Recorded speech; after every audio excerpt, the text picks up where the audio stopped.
Hello, everyone. Welcome back to Minds Therapy with Victoria, a channel where we acknowledge the prevalence and seriousness of mental health issues, believe in the transformative power of the mind with faith and in faith, and commit to mental wellness with consistency, step by step. Thank you if you have been watching and commenting. Thank you to those who have subscribed and are yet to subscribe. And if you're joining us for the first time, you're very welcome. Today, we are going to talk about something that we all face at some point in our lives, and that is grief and loss. How do we navigate it? What does the research say? And is there space for a bit of lightheartedness as we go along the way? If you or someone you love is grieving, please take a deep breath, grab a cup of tea, and let's go through this gently together. Thank you for joining. First, what is grief? Really, what is it? Grief is more than sadness.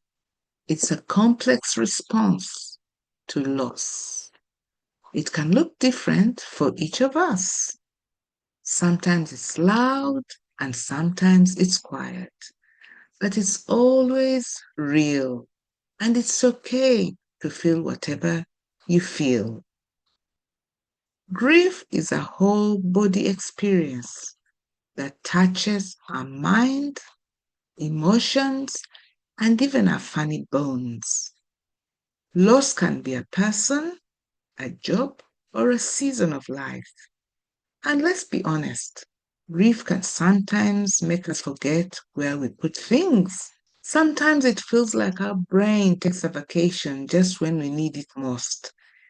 If only we could send it a postcard. Wish you were here. Scripture tells us that the Lord is close to the brokenhearted and saves those who are crushed in spirit, according to Psalm 34, verse 18. And psychologist William Morden describes grief as a series of tasks. First, accepting reality, then processing pain, then adjusting to life without what was lost. Finally, remembering while growing forward.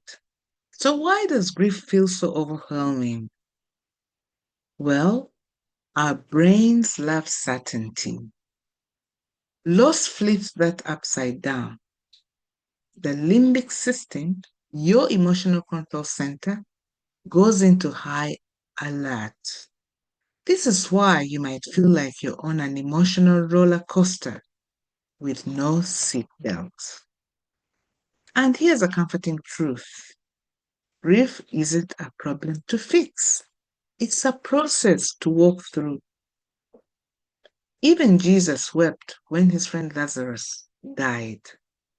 So, if the Son of God could cry, we can too. Tears don't make you weak. They make you beautifully human. In Matthew chapter 5, verse 4, scriptures tell us that blessed are those who mourn, for they will be comforted. Okay, so how do we walk through grief in healthy ways? One, don't do it alone.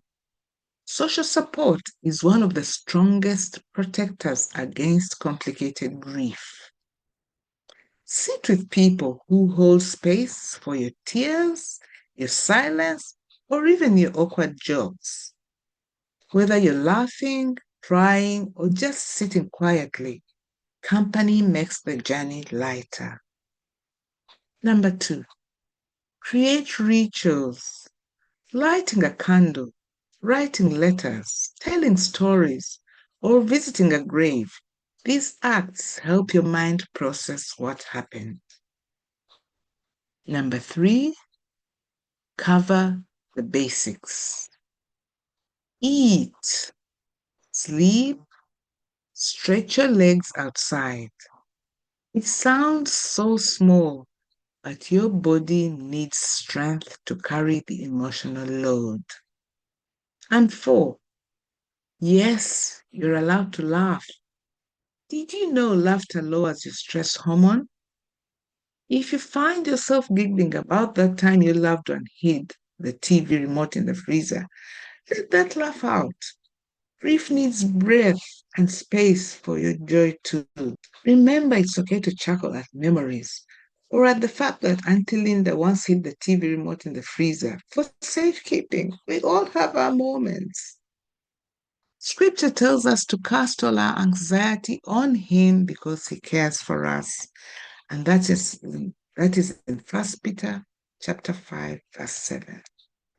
But grief needs extra support sometimes because you can feel stuck.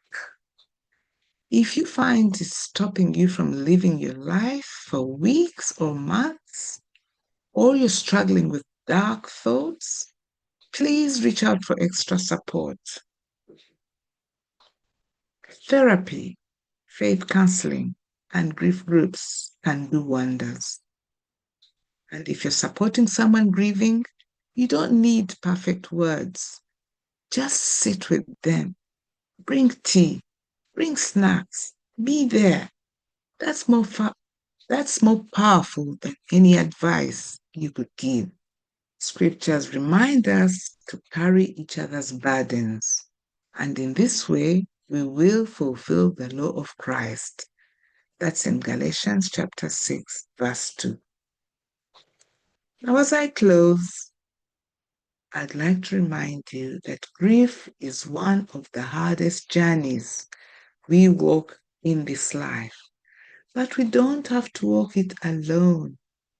If today's episode helped you, please share it with someone who might need a little hope. If you'd like more faith integrated support for navigating life's storms, hit that subscribe button and know that even in loss, you are deeply loved, seen, and never alone. I'll see you next time right here at Mind Therapy with Victoria. Thank you for watching.